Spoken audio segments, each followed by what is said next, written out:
പാലക്കാട് കണ്ണാടി higher secondary സ്കൂളിലെ 9ാം ക്ലാസ്സുകാരനായ അർജുൻ എന്ന വിദ്യാർത്ഥി ആത്മഹത്യ ചെയ്ത വാർത്ത നമ്മൾ വായിച്ചിരുന്നു.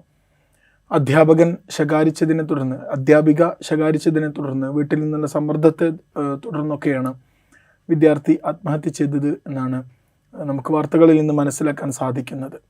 അധ്യാപകരിൽ നിന്ന് മോശം സമീപനമുണ്ടായതുമൂലം ഒരു വിദ്യാർത്ഥി ആത്മഹത്യ ചെയ്യുക എന്ന വാർത്ത അത്ര പുതുമയുള്ളതൊന്നുമല്ല. പക്ഷേ ഇവിടെ കൂടുതൽ സവിശേഷമാകുന്നത് ഈ വിദ്യാർത്ഥി ഇൻസ്റ്റഗ്രാമിൽ മെസ്സേജ് അയച്ചതിൻ്റെ പേരിൽ അധ്യാപിക ക്ലാസ് റൂമിൽ വെച്ച് പരസ്യമായി സൈബർ സെല്ലിലേക്ക് വിളിക്കുകയും വിദ്യാർത്ഥിയെ തടവിലാക്കും, പിഴ ചുമത്തും എന്നൊക്കെ പറഞ്ഞ് ഭീഷണിപ്പെടുത്തുകയും ചെയ്തു. ഇത് വിദ്യാർത്ഥിയെ നന്നായി ബാധിച്ചു എന്നൊക്കെയാണ് റിപ്പോർട്ടുകളിൽ കാണുന്നത്. നമ്മൾ ഈ വിഷയമാണ് ചർച്ച ചെയ്യുന്നത്. വിദ്യാർത്ഥികളുടെ ഇത്തരത്തിലുള്ള തെറ്റുകളെ അധ്യാപകർ നോക്കിക്കാണേണ്ട രീതി, ഇവിടെ യഥാർത്ഥത്തിൽ ആരാണ് കുറ്റക്കാരാകുന്നത്, അധ്യാപകർക്ക് ഒന്ന് ശകാരിക്കാൻ പോലും കഴിയാത്ത അവസ്ഥ എത്തുന്നുണ്ടോ, ഇങ്ങനെ തുടങ്ങിയ പല കാര്യങ്ങൾ നമ്മൾ ചർച്ച ചെയ്യുകയാണ്. നമ്മളോടൊപ്പം ഇന്ന് ഷെരീഫ് സാറാണ്, ഫറൂഖ് ട്രെയിനിങ് കോളേജിലെ. സ്വാഗതം ഇൻസൈറ്റിലേക്ക്. അധ്യാപകൻ ശകാരിച്ചതുമൂലം വിദ്യാർത്ഥി ആത്മഹത്യ ചെയ്ത മറ്റൊരു സംഭവം കൂടി, ഒരു ദൗർഭാഗ്യകരമായ സംഭവം കൂടി നമ്മുടെ നാട്ടിൽ നടന്നിരിക്കുകയാണ്. യഥാർത്ഥത്തിൽ ആരാണ് ഇവിടെ പ്രതിയാകുന്നത്? വിദ്യാർത്ഥികൾ ഇത് ഇങ്ങനെ ഈ ശകാരങ്ങളെ ഒന്നുകൂടി ഉൾക്കൊള്ളേണ്ടതുണ്ടോ, അതല്ല അധ്യാപകർ ശകാരങ്ങളുടെ രീതി മാറ്റേണ്ട സാഹചര്യമാണ്? എന്താണ് യഥാർത്ഥത്തിൽ ഇവിടെ തെറ്റാകുന്നത്? ഇതിനെക്കുറിച്ച് ചർച്ച ചെയ്യുമ്പോൾ നമ്മൾ ശ്രദ്ധിക്കേണ്ട ഒരു കാര്യമായിട്ട് എനിക്ക് തോന്നിയത്, അർജുൻ എന്ന് പറയുന്ന വ്യക്തിയെ മുൻനിർത്തി സംസാരിക്കുന്നതായിരിക്കും അപകടകരമായി മാറുക എന്ന് തോന്നുന്നു. കാരണം ആ കുട്ടിയിലെ ഒരു കുഴപ്പം കൊണ്ടാണ്, അല്ലെങ്കിൽ ആ കുട്ടിക്ക് അധ്യാപികയുടെ ശകാരം ഉൾക്കൊള്ളാൻ കഴിയാത്തത് കൊണ്ടാണ്, ദുർബലമായ മനസ്സുകൊണ്ടാണ്, അങ്ങനെയുള്ള ചില നിരീക്ഷണങ്ങളൊക്കെ ചില സോഷ്യൽ മീഡിയയിലൊക്കെ വന്ന് കാണുകയും ചെയ്തു. അപ്പോൾ ആ ഒരു കുട്ടിയെക്കുറിച്ചല്ല യഥാർത്ഥത്തിൽ സംസാരിക്കേണ്ടത്. ഇനി അങ്ങനെ കുട്ടികൾ വരാതിരിക്കാനും കുട്ടികളുടെ ആത്മഹത്യ കുറയാതിരിക്കാനുമുള്ള ആലോചനകളാണ് തീർച്ചയായും വേണ്ടെന്ന് എനിക്ക് തോന്നുന്നത്. ഇതിൽ ഏതാണ്ട് അമേരിക്കൻ സോഷ്യൽ സൈക്കോളജിസ്റ്റായ ജോനാഥൻ ഹദീത്ത് എന്ന് പറയുന്ന ഒരാളുടെ ഒരു പുസ്തകമുണ്ട്. അദ്ദേഹം 2000-ന് ശേഷം ജനിച്ച മനുഷ്യരെക്കുറിച്ചുള്ള പഠനം നടത്തിയിട്ട് അവതരിപ്പിച്ചൊരു പുസ്തകമാണ് അത്. അദ്ദേഹം പുസ്തകത്തിനിട്ട പേര് തന്നെ ആങ്ഷ്യസ് ജനറേഷൻ എന്നാണ്. ആ ഒരു ജനറേഷൻ ഉണ്ടായതിൻ്റെ സാഹചര്യങ്ങൾ അദ്ദേഹം വിശദീകരിക്കുന്നുണ്ട്. അതിലൊന്ന് ഡിജിറ്റൽ ഡിവൈസുകളുടെ വ്യാപകത്വമാണ്. അത് ലോകത്ത് തുടങ്ങിയത് 2000-ന് ശേഷമാണ് എങ്കിൽ പോലും കേരളത്തിലടക്കമുള്ള ഇന്ത്യൻ സാഹചര്യത്തിൽ ഇത് കുട്ടികളിലേക്ക് എത്തിയത് കോവിഡാനന്തരം എന്ന് വേണേൽ പറയാം. കോവിഡ് കാലത്ത് ധാരാളം സമയം നമ്മൾ ചെലവഴിച്ച ഒന്നായിട്ട് നമ്മളുടെ ഡിജിറ്റൽ ഡിവൈസുകൾ മാറിയിട്ടുണ്ടായിരുന്നു. അതുകൊണ്ട് തന്നെ കോവിഡിന് ശേഷമുള്ള കുട്ടികളെക്കുറിച്ച് അധ്യാപകരും രക്ഷിതാക്കളൊക്കെ പറയുന്ന ഒരു വലിയ മാറ്റമുണ്ട്. ഈ മാറ്റത്തെ നമുക്ക് ശരിക്കും ഈ ജോനാഥൻ ഹദീത്തിൻ്റെ ആങ്ഷ്യസ് ജനറേഷനുമായിട്ട് റിലേറ്റ് ചെയ്തിട്ട് തന്നെ നമുക്ക് കൊണ്ടുപോകാൻ പറ്റും. കാരണം കൂടുതൽ സമയം അവർ ഈ ഡിജിറ്റൽ ഡിവൈസുകളുടെ മുൻപിലാണ് ചിലവഴിക്കുന്നത്. അതുണ്ടാക്കുന്ന പ്രശ്നങ്ങളെയാണ് ജോനാഥൻ ഹദീത്ത് അവതരിപ്പിക്കുന്നത്.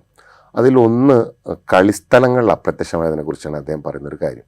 ഈ കളിസ്ഥലങ്ങൾ കുട്ടികൾ ഉണ്ടാക്കിയിരുന്ന ഒരു വലിയ പ്രത്യേകത പല പ്രതിസന്ധികളെയും നേരിടാനുള്ള കഴിവുകളാണ്. അത് പുതിയ ജനറേഷന് വളരെ കുറവാണ്.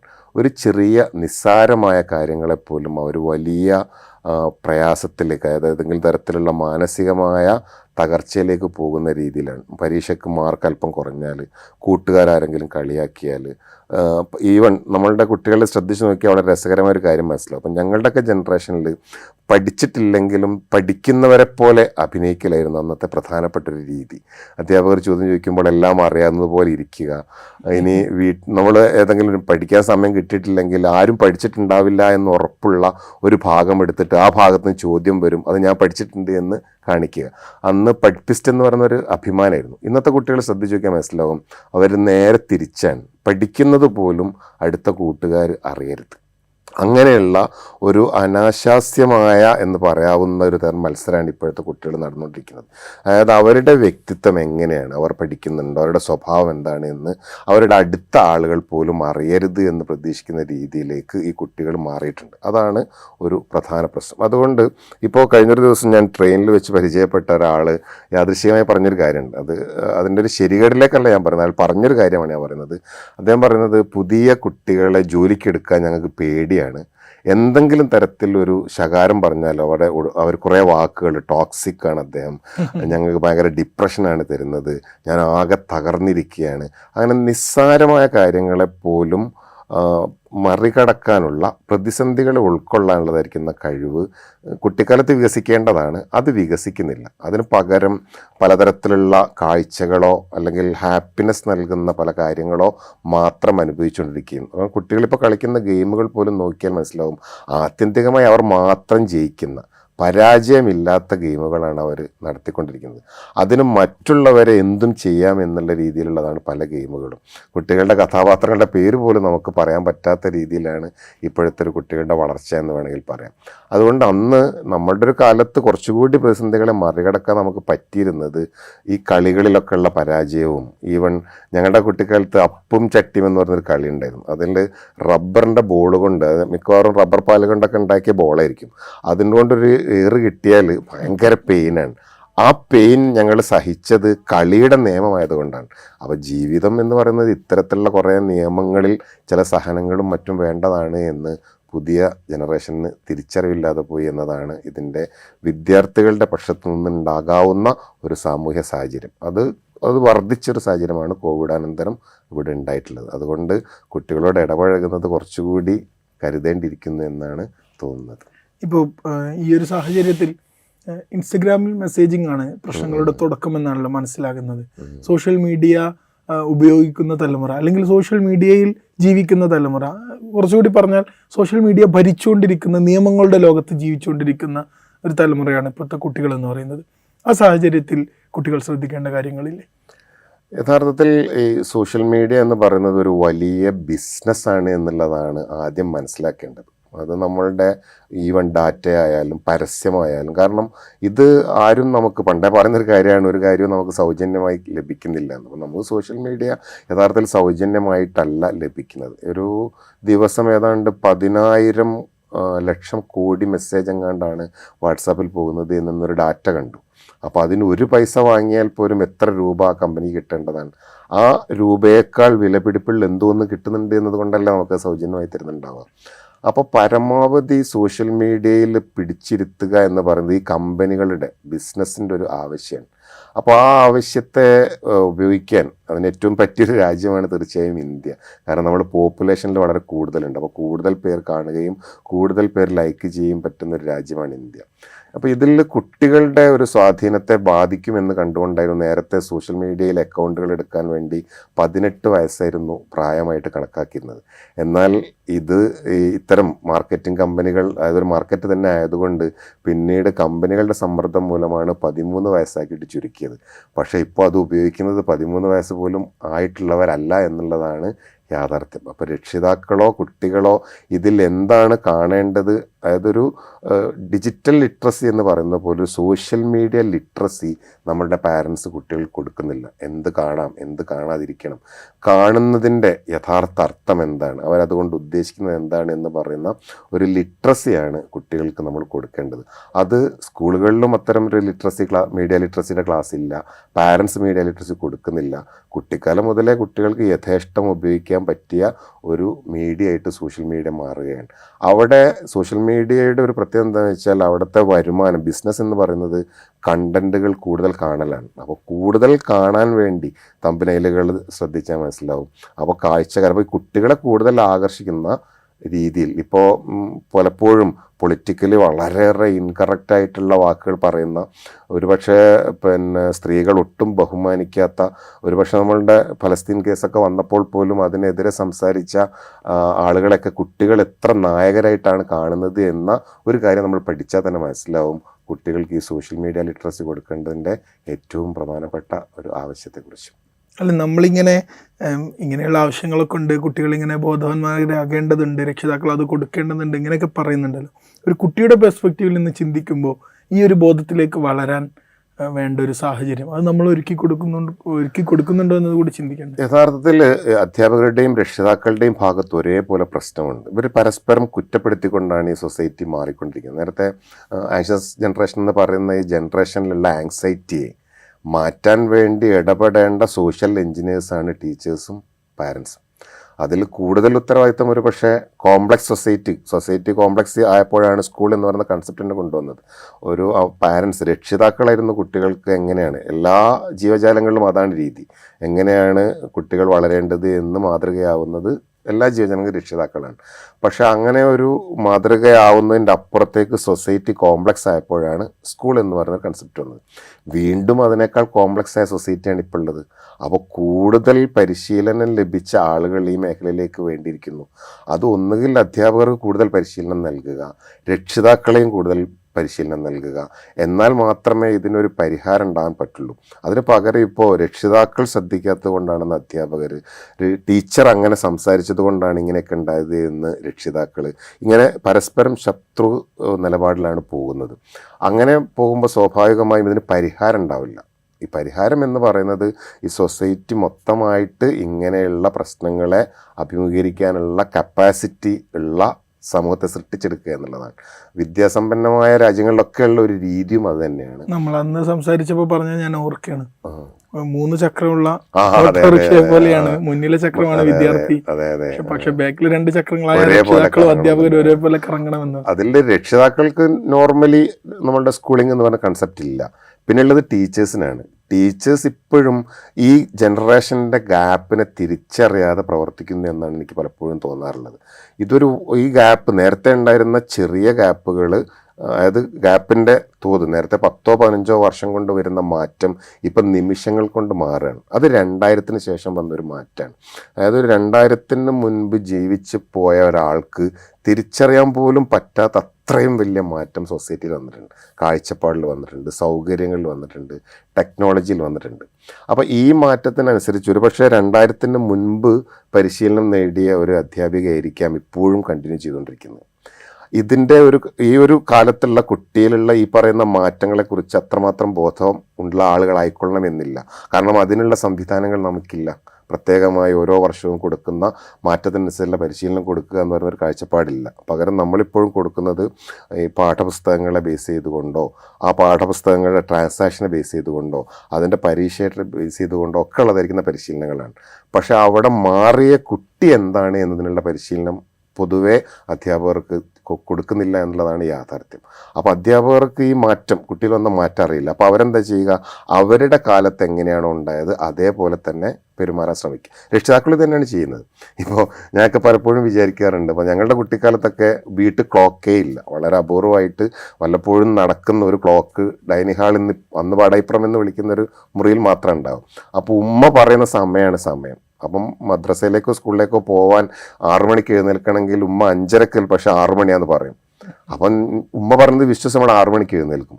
അപ്പം ഞാൻ വിചാരിക്കും, അങ്ങനെ പറഞ്ഞിട്ട് ഞാൻ എണീറ്റല്ലോ, ഇത് തന്നെയാണ് എൻ്റെ കുട്ടിയും കൊടുക്കേണ്ടത്. ഞാൻ കുട്ടിയോട് 6 മണിക്ക് ആയി എന്ന് 5:30 പറയുമ്പോൾ കുട്ടി ആദ്യം ചെയ്യുന്നത് തൊട്ടടുത്തുള്ള മൊബൈലിലേക്കോ വാച്ചിലേക്കോ നോക്കുകയാണ്. അപ്പോൾ രക്ഷിതാവിനെ വിശ്വാസമില്ലാതാവും. അപ്പോൾ പൊതുവേ ഇപ്പോഴത്തെ കുട്ടികൾ രക്ഷിതാക്കളെയും ടീച്ചേഴ്സിനെയൊക്കെ പരിശോധിച്ചുകൊണ്ടിരിക്കുക. വാലിഡേറ്റിംഗ് എന്നാണ് ഇതിനെ വിളിക്കുന്ന പേര്. ഈ ഉമ്മ പറയുന്നത് ശരിയാണോ എന്ന് വാലിഡേറ്റ് ചെയ്യും. ഈ വാച്ച് നോക്കുന്നത് പോലെ ടീച്ചർ പറയുന്നത് റെഡിയാണോ എന്ന് വാലിഡേറ്റ് ചെയ്യും. ഇപ്പോൾ നമ്മളൊരു ഒരു കാര്യം ക്ലാസ് പറഞ്ഞു കഴിഞ്ഞാൽ കുട്ടികൾ ആ ക്ലാസ് കഴിഞ്ഞ അടുത്ത നിമിഷം അവർ ഗൂഗിൾ ചെയ്ത് നോക്കുകയാണ് ഇയാൾ പറഞ്ഞത് ശരിയാണോ എന്ന്. അങ്ങനെ നമ്മളെ ഇവാലുവേറ്റ് ചെയ്തുകൊണ്ടിരിക്കുന്ന ഒരു സൊസൈറ്റിയാണ് മുമ്പിൽ കുട്ടികൾ എന്ന് പറയുന്ന വിഭാഗത്തിലിരിക്കുന്നത്. അധ്യാപകർ പക്ഷേ ഇതൊന്നും മനസ്സിലാക്കാതെ അവരുടെ കാലത്ത് എന്തായിരുന്നു അനുഭവിച്ചത്, അന്ന് ചീത്ത പറഞ്ഞത് കൊണ്ടാണ് അധ്യാപകർ നന്നായിട്ടുണ്ടാവുക, അന്ന് ഇതേപോലെ പേടിപ്പിച്ചിട്ടായിരിക്കും അധ്യാപകർ നന്നായിട്ടുണ്ടാവുക. അതേ കാര്യം തന്നെയാണ് ഇപ്പോഴത്തെ കുട്ടികൾക്കും വേണ്ടതെന്നാണ്. പക്ഷേ സൈബർ സെൽ എന്താണ് എന്നും സൈബർ സെല്ലിൽ എങ്ങനെയാണ് പരാതി കൊടുക്കേണ്ടതെന്നും ഒരുപക്ഷെ അധ്യാപകരെക്കാൾ കുട്ടികൾക്ക് അറിയുന്നവരായിരിക്കും. അതുകൊണ്ടാണ് കുട്ടിക്ക് അതൊരു ഭീഷണിയായിട്ട് ഫീലാവുന്നത് പോലും.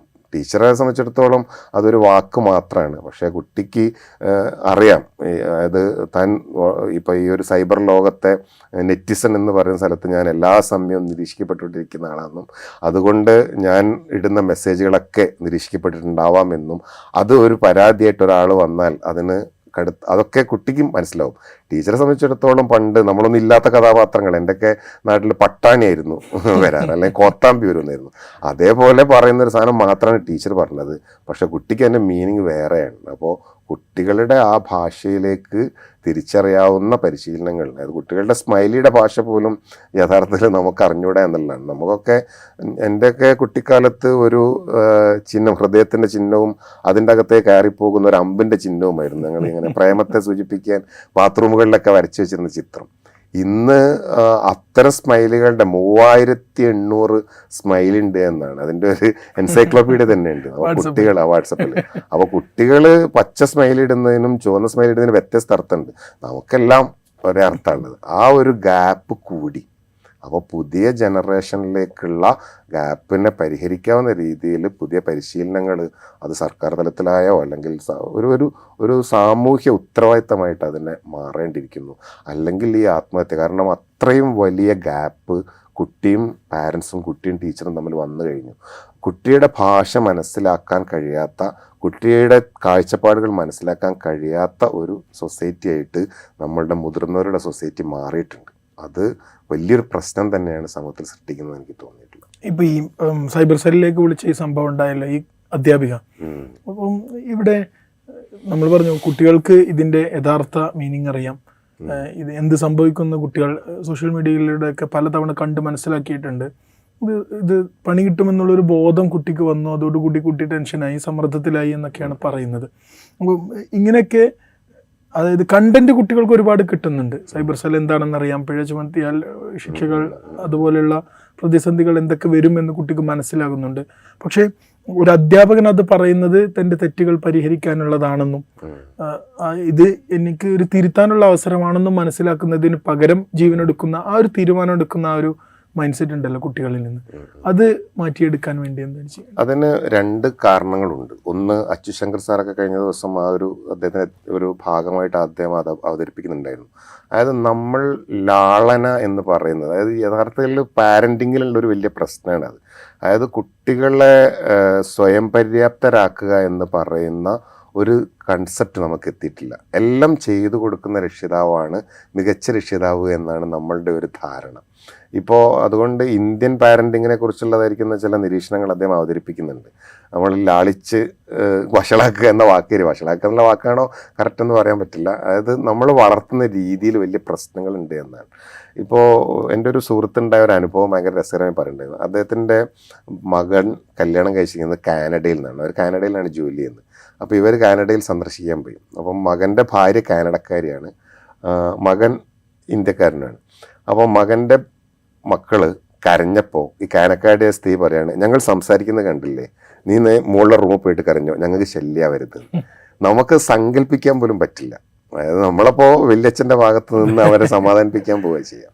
അപ്പോൾ അത്തരത്തിലുള്ള പ്രതിസന്ധി വരുമ്പോൾ ഉണ്ടാവുന്ന പ്രശ്നങ്ങളെക്കുറിച്ചുള്ള ധാരണ ഉണ്ടാക്കാൻ നമുക്ക് പറ്റുന്നില്ല. രണ്ടാമത്തേത്, കുട്ടികളുടെ എണ്ണം വീടുകളിൽ കുറഞ്ഞു. ഇപ്പോൾ നേരത്തെ ഉണ്ടായിരുന്ന ജനറേഷനിൽ ഒരുപാട് കുട്ടികളുണ്ടായിരുന്നു. അപ്പോൾ ഓരോ കുട്ടിയും സ്വയം വളരാൻ വേണ്ടിയുള്ളതായിരിക്കുന്ന ഒരു ഉത്തരവാദിത്വം സ്വയം ഏറ്റെടുക്കേണ്ടിയിരുന്നു. ഇത് ഇപ്പോൾ അത് ആവശ്യമില്ല. ഒരു 1-2 കുട്ടികളെ ഉണ്ടാവുള്ളൂ. അപ്പോൾ കുട്ടികൾക്ക് മൊത്തം ഉണ്ടാവുന്ന ഒരു ധാരണ എന്ന് പറയുന്നത് തൻ്റെ എല്ലാ പ്രശ്നങ്ങൾക്കും പരിഹരിക്കാൻ എൻ്റെ രക്ഷിതാക്കൾ എന്നോടൊപ്പം ഉണ്ടാവും.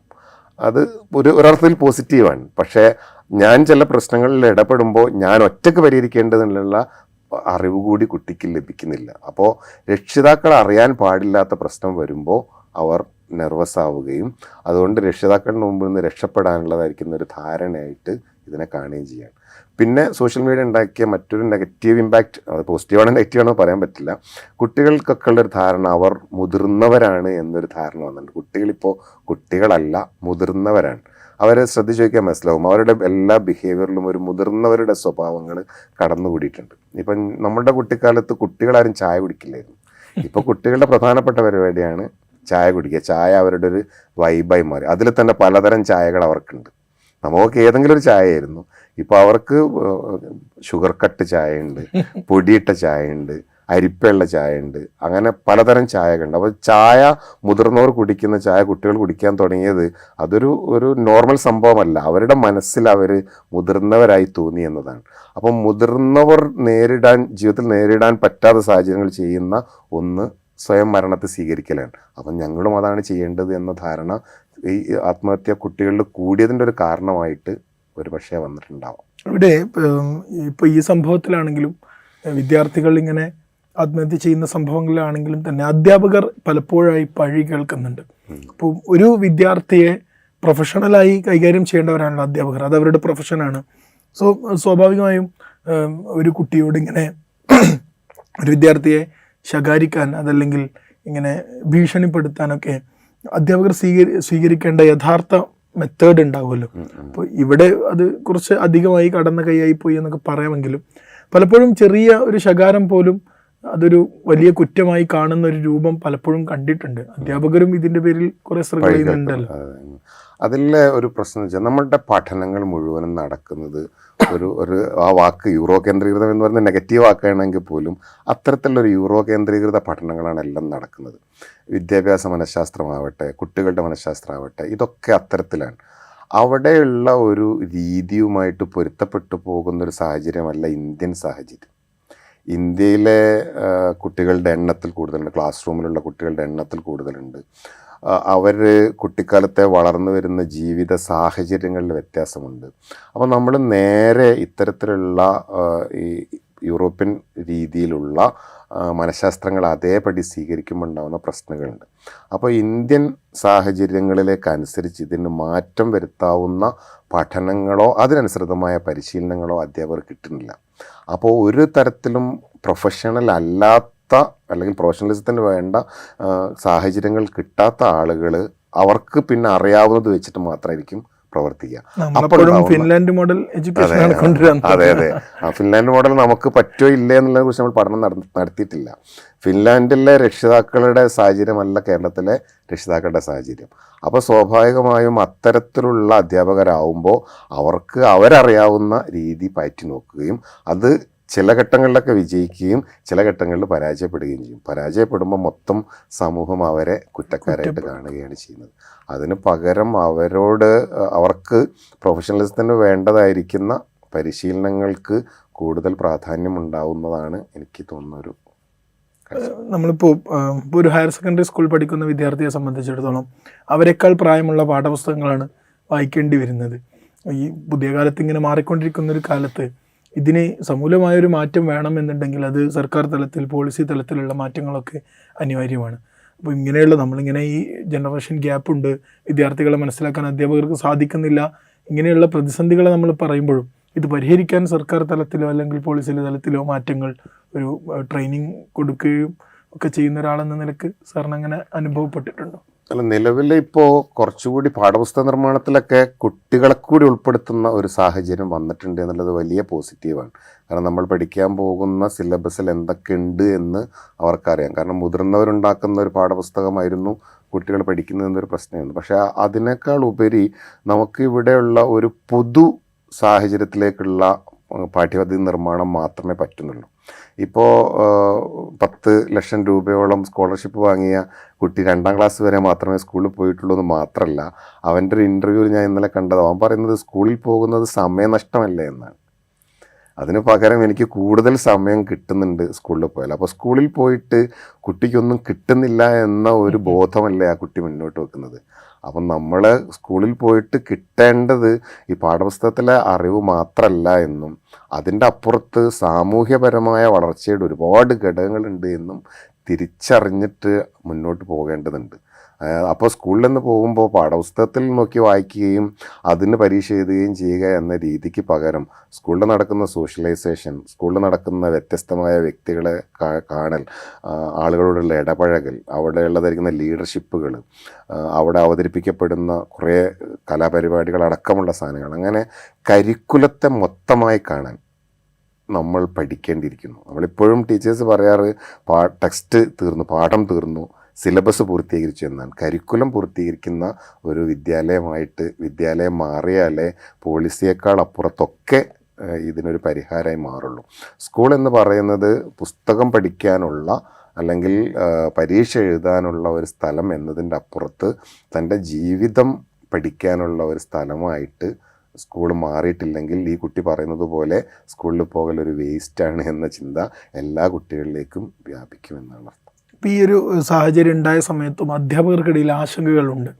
അപ്പം ഇങ്ങനെ എന്തെങ്കിലും പറഞ്ഞു പോയതിൻ്റെ പേരിൽ കുട്ടികൾ എന്തെങ്കിലും ചെയ്തു കളയുമോ എന്നൊക്കെയുള്ള, അങ്ങനെ അധ്യാപകർക്ക് പരിശീലനം കൊടുക്കുന്ന ഒരാളെന്ന നിലയിൽ ഇപ്പോൾ ഈ ഒരു ഇങ്ങനെ ശകാരിച്ച ശേഷവും അവൻ വീണ്ടും സ്കൂളിൽ വന്നിട്ടുണ്ട്, അപ്പോൾ വീണ്ടും ശകാരിക്കുകയാണ് ചെയ്യുന്നത്, അടിക്കുകയൊക്കെ ചെയ്യുന്നുണ്ട്. ഈ ഒരു അർജുൻ്റെ കേസിലാണ് പറയുന്നത്.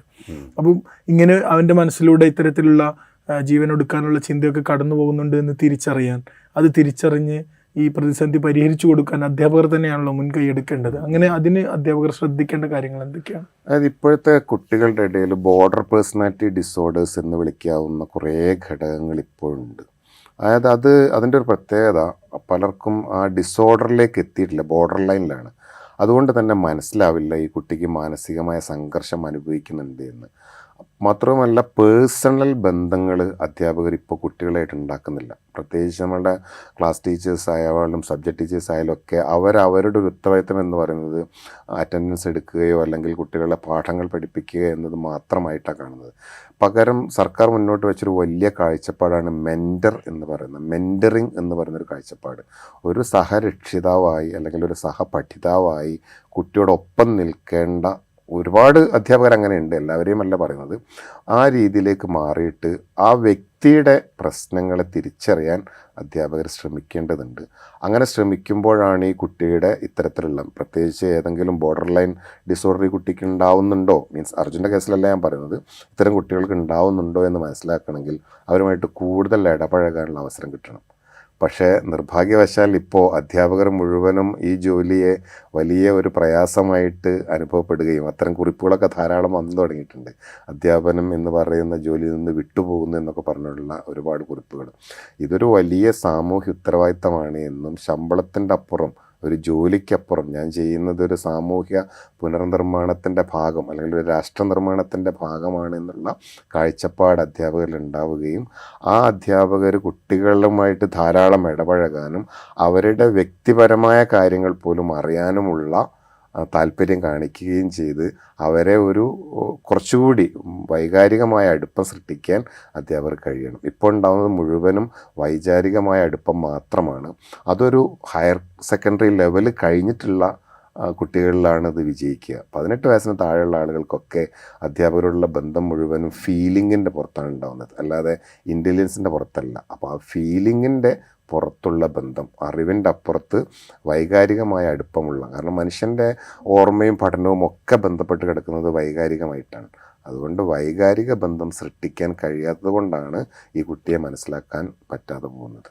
അതുണ്ടാക്കാനാണ് ഇനി അധ്യാപകർ ഏറ്റവും അധികം ശ്രദ്ധിക്കേണ്ടത്. അവസാനമായി രക്ഷിതാക്കളുടെ കാര്യമാണെങ്കിലും ഇപ്പോൾ ഇവിടെ തന്നെ അർജുൻ്റെ രക്ഷിതാക്കൾ അവനെ ശകാരിച്ചിട്ടുണ്ട് എന്നുള്ള വാർത്തകളും പുറത്തു വന്നിരുന്നു, തല്ലിയിട്ടുണ്ട് എന്നൊക്കെ.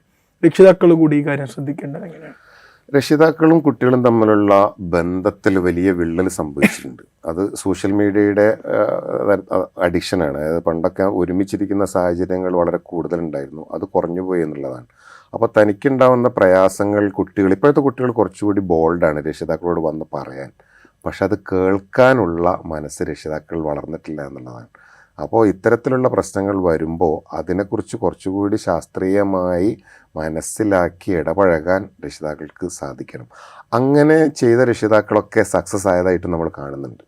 അപ്പോൾ ആ ഒരു തരത്തിൽ രക്ഷാകർത്തൃ പരിശീലനം അത് സർക്കാർ ആലോചിക്കുകയും അതിനായിട്ടുള്ള പുസ്തകങ്ങൾ തയ്യാറാക്കുകയും ചെയ്തിട്ടുണ്ട് എങ്കിലും അത് പ്രായോഗിക തലത്തിലേക്ക് കൊണ്ടുവന്നിട്ടില്ല. അതുകൊണ്ട് രക്ഷിതാക്കൾ കുറച്ചുകൂടി മക്കളെ എങ്ങനെ വളർത്തണം എന്നതിൽ പഠനം സ്വയം നടത്തുകയോ അല്ലെങ്കിൽ അതിൽ പരിശീലനം കൂടി നൽകുകയോ വേണം. അതുകൊണ്ട് ആകെ പറയാനുള്ളൊരു കാര്യം, കുട്ടികൾ വളരണമെങ്കിൽ രക്ഷിതാക്കളും അധ്യാപകരും കൂടി വളരണമെന്ന ബോധമുണ്ടാവുകയും അവരും കൂടി പഠിക്കേണ്ടിയിരിക്കുന്നു എന്ന തിരിച്ചറിവ് ഉണ്ടാകുകയാണ് വേണ്ടത്. പഠിക്കേണ്ടത് കുട്ടികൾ മാത്രമല്ല എന്ന് നമുക്ക് അവസാനിപ്പിക്കും. റൈറ്റ്. ഒരു ദൗർഭാഗ്യകരമായ സംഭവമായിരുന്നു. മറ്റൊരു വിദ്യാർത്ഥി കൂടി കേരളത്തിൽ ആത്മഹത്യ ചെയ്യേണ്ടി വന്നത്, സ്കൂൾ വിദ്യാർത്ഥി. ഓരോ സ്കൂൾ വിദ്യാർത്ഥികളും അവർ നാളത്തെ ഭാവിയുടെ നേതാക്കളാണ് എന്നൊക്കെ നമ്മൾ ആലങ്കാരികമായി പറയുന്നതല്ല. അവരെ നിർമ്മിച്ചെടുക്കുന്നത് ഓരോ അധ്യാപകരും അവരുടെ രക്ഷിതാക്കളും എല്ലാം കൂടി ചേർന്ന് ഈ സമൂഹമാണ്. അതുകൊണ്ട് തന്നെ പരസ്പരം അറിഞ്ഞുകൊണ്ട് പരസ്പരം മനസ്സിലാക്കി അവരവരുടെ റോളുകൾ അവരവർ ഭംഗിയായി നിർവഹിച്ചാൽ മാത്രമേ പൂർണ്ണമായ നമ്മുടെ സമൂഹ സങ്കല്പമൊക്കെ പൂർണ്ണാർത്ഥത്തിൽ നിറവേറുകയുള്ളൂ. അതിനുവേണ്ട ആവശ്യമായ പരിശീലനങ്ങൾ അത് പ്രൊഫഷണലി തന്നെ നേടാൻ അധ്യാപകരും രക്ഷിതാക്കളും ശ്രമിക്കണം, പുതിയ തലമുറയെ മനസ്സിലാക്കാൻ ആണ് സാർ പറഞ്ഞു വെക്കുന്നത്. ഏതായാലും മറ്റൊരു വിഷയവുമായി വീണ്ടും കാണാം. ഇൻസൈറ്റ് ഇവിടെ അവസാനിക്കുന്നു. Thank you.